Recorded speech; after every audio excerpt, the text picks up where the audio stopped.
بسم اللہ الرحمن الرحیم فصل معرف الشیء ما یقال علیہ لافادۃ التصوری ویشترط بس بریک مار یار، کیا ہو گیا؟ بسم اللہ الرحمن الرحیم۔ ذہن میں رکھیں کہ منطق کا موضوع چونکہ دو چیزیں ہیں، اس لیے بحث بھی دو بڑی بحثیں ہیں۔ پہلی بحث تصورات کے بارے میں ہے اور دوسری بحث تصدیقات کے بارے میں ہے۔ تو یہ یوں کہیے کہ پہلی بحث موصل تصوری کے بارے میں ہے اور دوسری بحث موصل تصدیقی کے بارے میں ہے۔ تو پہلی جو بحث ہے موصل تصوری کے بارے میں، اس کی پھر دو بڑی قسمیں، ایک مادہ کے لحاظ سے اور دوسری صورت کے لحاظ سے۔ ٹھیک ہے، یہاں تک جو گفتگو ہوئی ہے وہ مادہ کے لحاظ سے ہوئی ہے۔ یہاں سے گفتگو کر رہے ہیں موصل تصوری کی صورت کے بارے میں بیان کر رہے ہیں۔ ٹھیک ہے نا؟ تو سب سے پہلے اس کی تعریف کی، اسے کہتے ہیں معرف، قول شارح بھی کہتے ہیں، معرف بھی کہتے ہیں۔ تو معرف کسے کہیں گے؟ کہا معرف الشیء ما یقال علیہ، میں نے آپ کو پہلے بتایا کہ مقول یقال کا مطلب جو مناطقہ ہیں ان کے ہاں حمل کے ہوتے ہیں۔ یقال بمعنی یحمل، مقول بمعنی محمول، یہ بات پہلے ہو چکی، یہ اصطلاح ہے ان کی۔ ما یقال علیہ ما یحمل علیہ، جو شے پہ محمول ہو، کیا تو جو ہے۔ تو اب جو شے پر محمول ہو یہ ہے معرف۔ شے کا معرف کیا ہے؟ ٹھیک ہے، تو لہٰذا آپ یہ ذہن میں رکھ لیں جو معمول نہ ہو وہ معرف نہیں ہوگا۔ اب آپ نے کہا جی بھائی زید کیا ہے؟ بڑا مالدار آدمی ہے، ٹھیک ہے نا؟ تو اس طرح کی باتیں۔ اب یہ مال جو ہے، مال اس پہ معمول نہیں ہو رہا، اس سے مال اس کی تعریف نہیں بنے گا۔ جو اس پر معمول ہو وہ اس کی تعریف بنے گا، وہ اس کا معرف بنے گا۔ بات سمجھے نہیں؟ لیکن بات سمجھے کہ معرف کی تعریف ابھی مکمل نہیں ہوئی، کیونکہ آپ دیکھیں نا کہ زید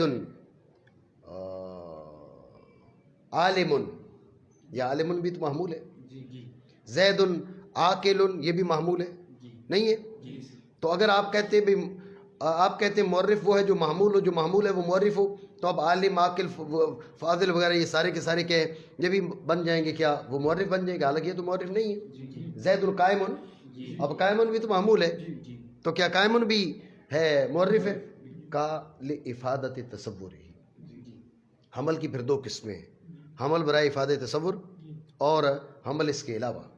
حمل برائے افادہ تصور ہو تو وہ معمول معرف ہے۔ بات سمجھے؟ خلاصہ پھر سمجھیں کہ جو بحث تصورات ہے اس کی پھر آگے دو قسمیں، ایک تھی معرف کے مادہ کے بارے میں، یہاں تک جو گفتگو معرف کے مادہ کے بارے میں ہوئی ہے، یہاں سے معرف کی صورت کے بارے میں گفتگو کرتے ہیں۔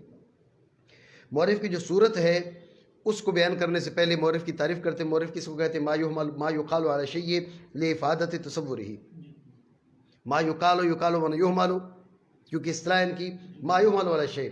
تو معرف کے لیے ضروری ہے کہ شے پر معمول ہو، اگر معمول نہ ہو تو وہ معرف نہیں ہے۔ بات سمجھے؟ جب یہ بات آپ کے ذہن میں آ گئی معمول نہ ہو تو وہ معرف نہیں ہے، اب یہ بات آپ سمجھے کہ ہر معمول بھی معرف نہیں ہے، معمول نہ ہو تو معرف نہیں اور ہر معمول بھی معرف نہیں۔ کون سا معمول معرف ہے؟ کا لافادۃ تصوری، وہ جو معمول ہو لافادۃ تصور معمول ہو، اس کے علاوہ کسی مقصد کے لیے ہو تو اب وہ جو ہے نا معرف نہیں ہے۔ بات سمجھے نہیں؟ شے کا معرف وہ ہے جو شے پر معمول ہو شے کے تصور کے افادہ کے لیے، جی، یشترط ہو، ويشترط أن يكون مساويا له وأجلا فلا يسع بالعام والأخص والمساوي معرفة وجهالة والأخفى۔ توجہ رکھیں کہ معرف کی کچھ شرطیں ہیں۔ معرف کے لیے پہلی شرط یہ ہے کہ وہ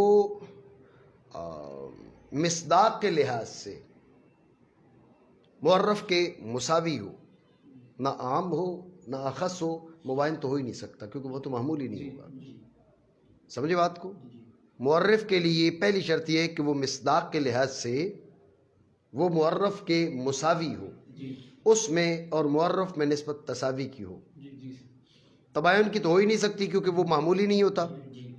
عموم خصوص مطلق کی بھی نہیں ہو سکتی، من وجن کی بھی نہیں ہو سکتی، یعنی معرف سے نہ عام ہو سکتا ہے نہ اخص ہو سکتا ہے. اتنی بات سمجھے؟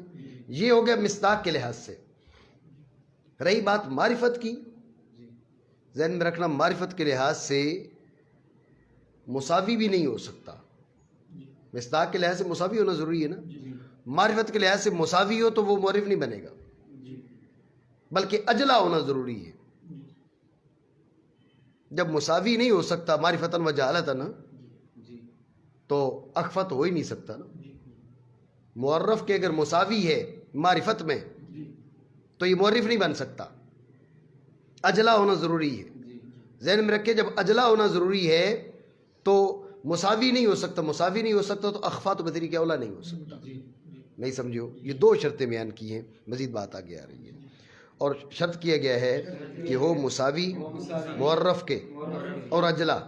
یہ جو مساوی کہا یہ مصداق کے لحاظ سے اور اجلا معرفت جہالت کے لحاظ سے.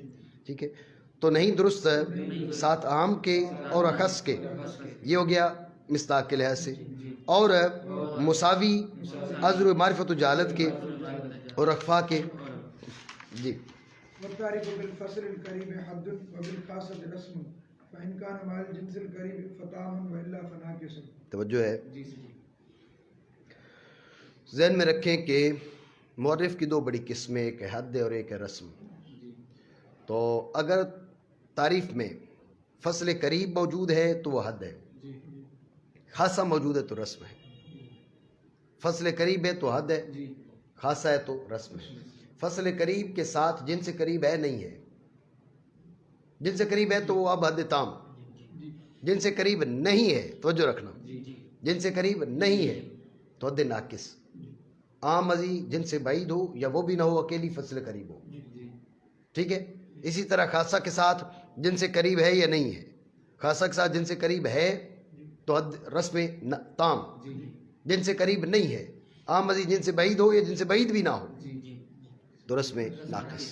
بات سمجھے؟ اور کوئی بات نہیں. تعریف ساتھ فصل قریب کے حد ہے اور ساتھ خاصہ کے رسم ہے. اگر ساتھ جن سے قریب کی ہو تو تام ورنہ ناقص. ٹھیک ہے نا. کرو وَإِلَّا فَإِن لَمْ يَكُنْ مَعَ الْجِنْسِ الْقَرِيبِ سَوَاءٌ كَانَ بِالْجِنْسِ الْبَعِيدِ او لم یکن. ٹھیک ہو گیا جی.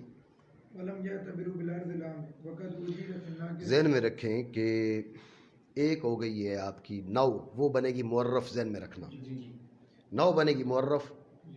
جنس تعریف میں آ رہی ہے، فصل تعریف میں آ رہی ہے، خاصہ بھی تعریف میں آ رہا ہے. عرض عام کا تو کوئی ذکر ہی نہیں کیا. کلیاں 5 تھی نا. ایک بن گیا معرف، 3 ہو گئی معرف. ایک بن گیا معرف، 3 بن گئی معرف، تو 5ویں جی عرض عام. تو اس کا جواب دیا کہ ولم یعتبروا بالعرض العام. بات ہے کہ عرض عام کا اعتبار نہیں کیا گیا باب تعریف میں. باب تعریف میں عرض عام کا اعتبار نہیں کیا گیا. آگے شارح بیان کرے گا. اصل میں عرض عام تو عام ہے نا، تو مساوات ضروری ہے. عرض عام سے مساوات حاصل ہوتی نہیں ہے. سمجھے نا. مزید بات شرح میں آتی ہے، ادھر بھی آ رہی ہے. اور نہیں اعتبار کیا علماء نے عرض عام کا. جی وقد وجد في الناقص ان يكون اعم كاللفظي وهو ما يصدق به تفسير مدلول اللفظ. توجہ رکھیں، یصدق به نہیں یقصد به ہے، یہ نسخے کی غلطی ہے. توجہ ہے. تو اب عرض عام کا اعتبار کیوں نہیں کیا جی؟ عرض عام ہوتی ہے عام اور معرف کے لیے مساوی ہونا ضروری ہے. ٹھیک ہے، اس لیے عرض عام تعریف میں وارد نہیں ہوتی. اب ایک اور چیز ذکر کر رہے مصنف رحمہ اللہ تعالیٰ. حاصل گفتگو یہ ہے کہ تعریف کی 2 قسمیں ہوگی، ایک تام اور ایک ناقص. ناقص کے بارے میں اختلاف ہے. بعض جگہ ناقص کے لیے بھی ضروری ہے کہ وہ معرف کے مساوی ہو، اور بعض جگہ نہیں. جو ناقص ہے وہ عام ہو سکتا ہے. کیا؟ چاہے حد ناقص ہو یا رسم ناقص ہو، ناقص جو وہ عام ہو سکتا ہے. جب معرف ناقص جو ہے، معرف ناقص عام ہو سکتا ہے. ذہن میں رکھنا برض عام بھی تعریف میں آ سکتی ہے. مزید بات شرح میں. ٹھیک ہو گیا؟ مانا کریں. اور تاکید کی اجازت دی گئی ہے ناقص میں عام ہونے کی. شرح میں بات آئے گی کہ تعریف کی ایک قسم ہے تعریف لفظی اور ایک ہے تعریف حقیقی. تعریف حقیقی اور تعریف لفظی. ٹھیک ہے، ذہن میں رکھیں یہ جتنی بات ہوئی ہے وہ تعریف حقیقی کے بارے میں ہوئی ہے. تعریف لفظی کے بارے میں کوئی جھگڑا نہیں ہے. تعریف لفظی بالعام بھی ہو سکتی ہے. ٹھیک ہے، تعریف لفظی بالعام ہو سکتی ہے. یہ جتنی بات کی ہے تام مد ناقص رسم تام رسم ناقص وغیرہ وغیرہ، یہ ساری تعریف حقیقی بنے گی، تعریف لفظی نہیں. سمجھے بات کو؟ پہلے سمجھے تعریف لفظی کیا ہوتی ہے. کہا ما یقصد بھی تفسیر ہو مدلول اللفظ، لفظ کے مدلول کی وضاحت جس میں مطلوب ہو. کسی نے پوچھا سعدانہ کس کو بولتے ہیں؟ آپ نے کہا یہ بوٹی ہے، بوٹی، ایک بوٹی کو بولتے ہیں. ٹھیک ہے نا، تو سعدانہ کا مدلول جو ہے اس کی وضاحت، یہ ہے تعریف لفظی. جو کتب لغت کے اندر جو پائی جاتی ہے، ضربہ کے معنی یہ ہے، سمع کے معنی یہ ہے، یہ تعریفات لفظی ہے. لفظ کے مدلول کی تفسیر مقصود ہوتی ہے، لفظ کے مدلول کی تفسیر مقصود ہوتی ہے. ذہن میں رکھنا یہ بالعام ہو سکتی ہے، یہ بالعام ہو سکتی ہے. ورنہ آپ دیکھیں سعدانہ بوٹی ہے، بوٹی میں تو ساری بوٹیاں آ گئی ہیں نا. ٹھیک ہے نا. اب یہاں سے کسی نے پوچھا بھائی یہ کون ہے، توحید کون ہے؟ جی تو بھائی طالب علم ہے، بات ختم ہو گئی. طالب علم تو پوری کائنات میں جتنے طلبہ ہے سارے طالب علم ہے. سمجھے؟ کرنے مقام کے ساتھ یہ تخصیص کر سکتے ہو بھئی ہم نے اپنے ادارے کا طالب علم مراد لیا، تو اپنے ادارے کا طالب علم بھی سارے توحید تھوڑے ہی ہیں، یہ عام ہے. تو ذہن میں رکھیں کہ بھئی یہ تعریف لفظی نہیں، یہ جو جواب دیا ہے یہ صرف سمجھانے کو کہا ہے، یہ تعریف لفظی میں نہیں آئے گا. تو یہ جو کہا نا بھئی ناقص عام ہو سکتا ہے، اس کو تشبیہ دی لفظی کے ساتھ. جیسے تعریف لفظی عام ہو سکتی ہے ایسی تعریف ناقص بھی عام ہو سکتی ہے لفظی کی طرح. اب یہ لفظی کیا ہوتی ہے وہ بتا دیں. اور وہ ہے کہ مقصود ہو سے لفظ کے مدلول کی تفسیر. یہ کہا نا یسدا کو نہیں یقصدو. تو یہ بات ذہن میں رکھیں، انسان کو یہ چاہیے کہ اپنی دانش بھی استعمال کرے. ہم نے میر سید رحمہ اللہ تعالیٰ کے بارے میں سنا، پڑھا نہیں، کہ میر سید رحمہ اللہ تعالیٰ کسی نسخے پر پڑھتے تھے طالب علمی کے دور میں، تو نسخہ وہاں سے جو ہے نا وہ دیمک نے جو ہے نا وہ ختم کر دیا تھا اور الفاظ موجود نہیں تھے.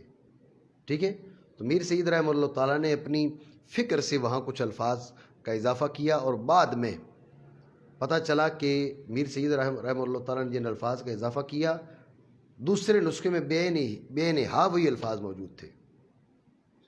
ٹھیک ہے نا. تو یہ کیا ہوتا ہے، آپ اللہ رب العالمین نے جس عقل کو دی ہے اس کو استعمال کرتے ہیں تو اس وقت ایسا ہوتا ہے.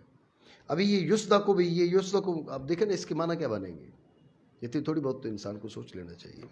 شرح پھر پڑھیں گے انشاءاللہ.